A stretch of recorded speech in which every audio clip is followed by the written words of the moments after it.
On Tuesday, 18 November 2025, a month after AWS had its own birthday, Cloudflare comes through with another nightmare of a day that they experienced themselves. Hello, welcome to Zip Code, and you're with me, Guleo Gininda. Let's discuss another global outage with Cloudflare. The major outage impacted big internet companies such as Twitter, formerly known as X, and ChatGPT, which is everyone's favorite AI tool or website that people vastly use nowadays to get their answers from the internet. Fortunately, Cloudflare has since apologized for this outage and has resolved the issue. As usual, we'd like to know the market share of these giant service providers and understand how big they really are for them to impact such huge outages within the internet. According to W3 Techs, as of January 2025, Cloudflare is used by around 19% of all websites on the internet for its web security services. So essentially, Cloudflare is a web security services provider protecting websites and users. Cloudflare has very big names in its customer base, such as Twitter, which is X, ChatGPT, PayPal, Zoom, LinkedIn, and many more. These would give anyone enough confidence that there's no such thing as a single point of failure if a company is trusted by such big giants, right? Wrong. Things do happen in applications. Unexpected behaviors, such as what we are getting into right now. So, what really happened? Say you're trying to access Twitter, for example, right? And it so happens that Twitter sends you back a failure message on the site. So now, you as a user, you would actually think, oh, Twitter is broken today, or Twitter is not working today, right? You are right, but not entirely so, because Twitter in this instance is not at fault. But what is at fault is the middleman that protects Twitter on the internet, which is Cloudflare. So the failure is not actually coming from Twitter, but it's coming from the security provider.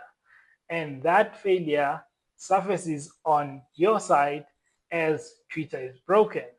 But in the back end, which is actually the root cause, is Cloudflare.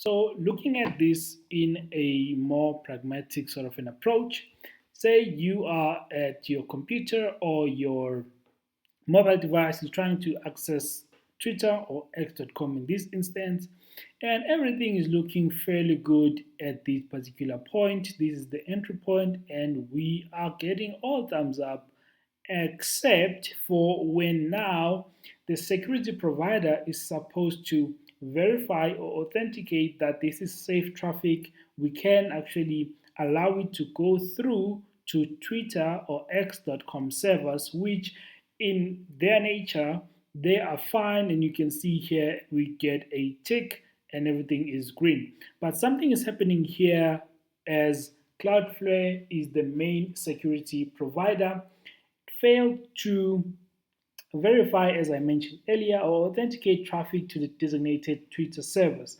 And these will then halt anyone accessing or trying to access that particular website. And why would this actually happen? Why would it fail to do so? Turns out Cloudflare has a feature file that is internally used by their bot management system.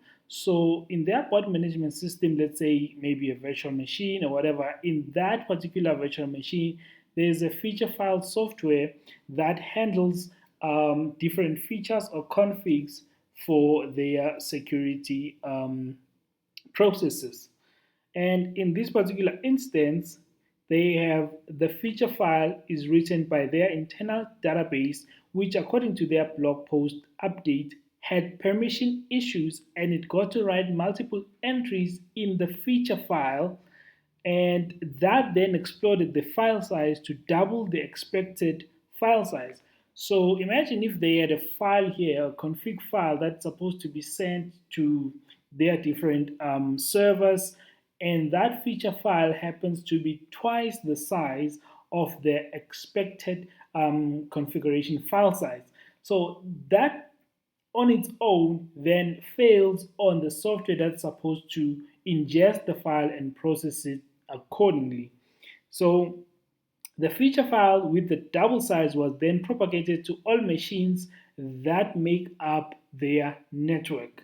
Now imagine if this is basically sort of in a broadcast approach and it gets distributed to all their machines that make up their network. And essentially, because it's a breaking change or it's a breaking feature, therefore it will block or fail all other validations or authentication that needs to happen for traffic to properly route to the correct websites or servers. In this instance, being Twitter servers, so that at this point we can also get a thumbs up, and then the response will then be properly routed back to the user, and you'll be able to access x.com or twitter.com as per normal working day.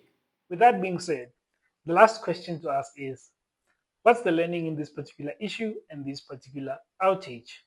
In any system design or architecture, it is critical to thoroughly design, validate, safeguard cross-cutting process flows, because a failure in these shared components can cascade and disrupt multiple critical business systems and services. A small internal configuration error at Cloudflare cascaded globally, showing that even the tiny misconfigurations in core systems can cause massive outages. So strict validation, staged rollout, and strong kill switch or rollout mechanisms are essential to prevent any single point of failure should an issue occur. So until the next one, I hope this was helpful and you have something to take home. So until next time, please do prevent any single point of failures in your systems. Cheers.